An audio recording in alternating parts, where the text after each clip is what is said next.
Ito pa kaibigan, may tip ako ipapakita sa inyo. Usong-uso dito sa Costco, sa gitna ng aisle, ang mga ganitong sweaters at jackets, at even coats. Pero mag-umpisa tayo dito sa sweaters, sa hoodie. Napakaganda niya. Hoodie siya, di ba? John Deere. At yung nakaraan yata nito 2 months ago ay Caterpillar.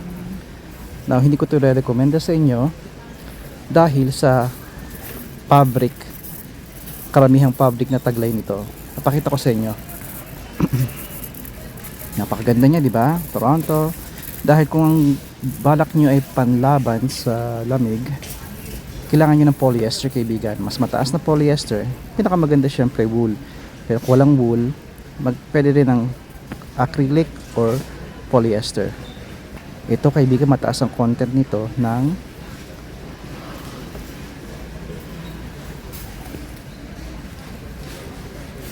cotton.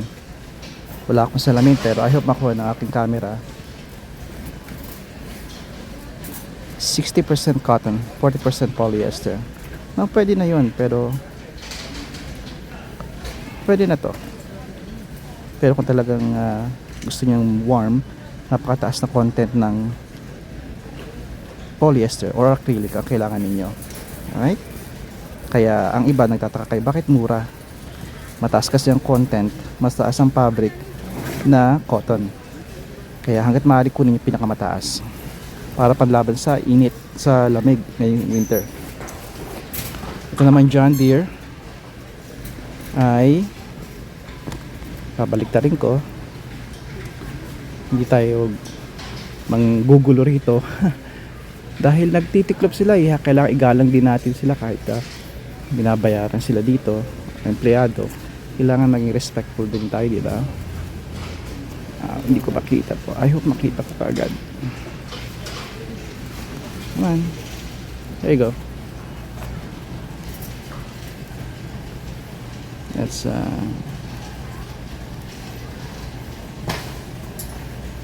78% cotton. This is not good. Mataas ang cotton masyado. Kailangan mas mataas ang polyester. Ito mababa ang polyester, 22% lang. Hindi ko ito kukunin unless pang spring or fall. Ito, meron ako nito. Binili namin almost 2 months ago. Very popular to at highly recommend ko to dahil napakalambot. May tag pa nga yun sa akin eh. Ngayon, papakita ko sa inyo kung bakit ito rekomendado ko. Titiklopin ko ito mamaya.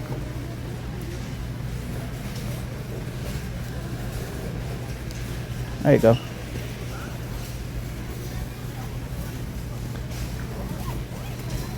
Nakita ninyo 100%.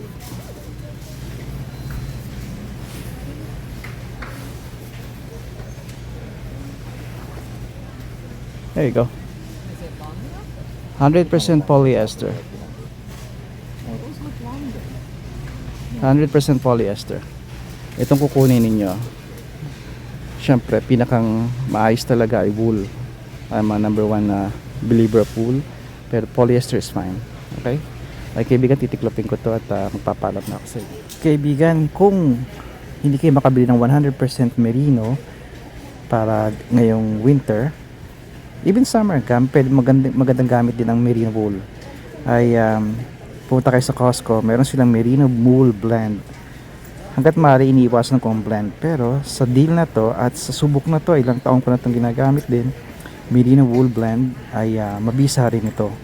Hindi syempre siya kasing galing ng 100% merino wool or 80-90% merino wool or even yung regular na wool, pero kaibigan, makakatulong to sa inyo. Pagdating sa presyo, $20 lang.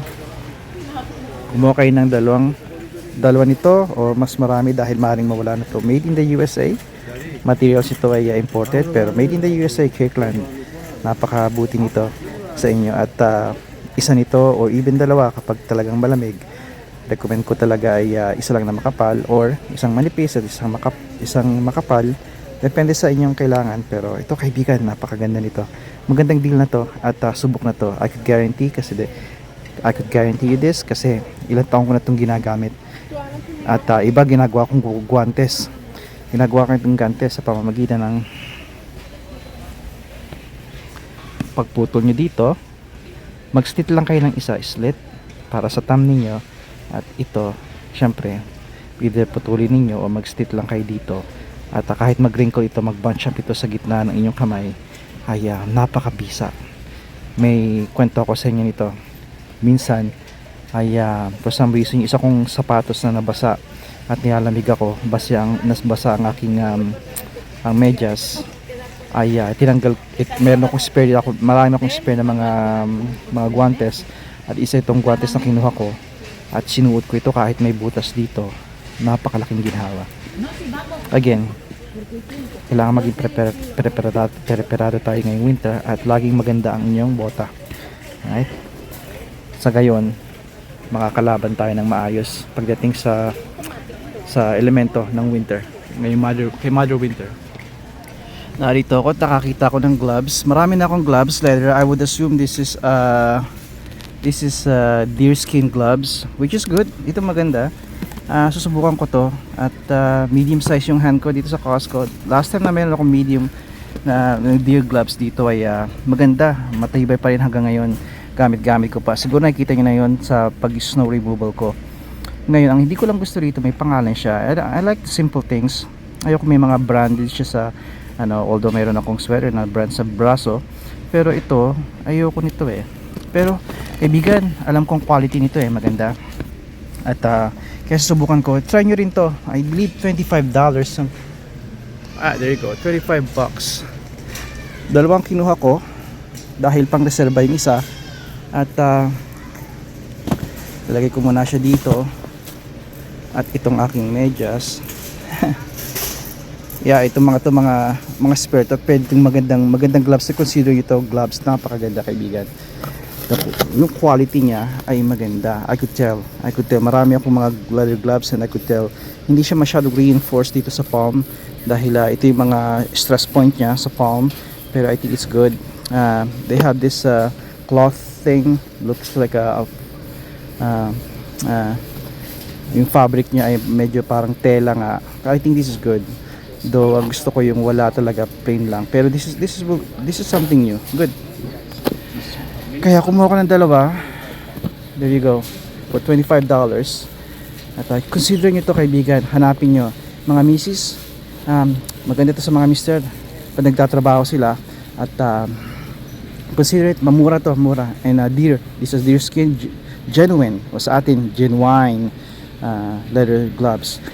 At abangan nyo, gagawa ko ng mga videos tungkol sa kung paano nyo alagaan ang inyong leather gloves, even belts, at jackets, kung ano man, dahil, lalo na bota.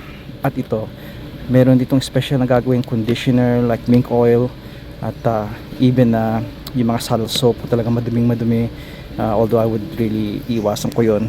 Pero ito kaibigan, alright kaibigan, hanggang dito na lamang. At dito muli ako sa Costco. Samantalahin nyo yung mga pinakita ko sa inyo. Tingnan nyo bago pa ba sila mawala, dahil nagkakaubusan na talaga. At siguro meron silang panahon na para tanggalin sila at palitan ng bago mga produkto. Kaya sana i-consider nyo yung makakatulong mabuti sa inyo yan. Hanggang sa muli kaibigan, padayon. Ito yung kinakain ko, pero salted siya. Unsalted yung hinahanap ko, pero wala sila pag kumakain ako siguro ito, tumatalino ako sa pag-upload. Alright.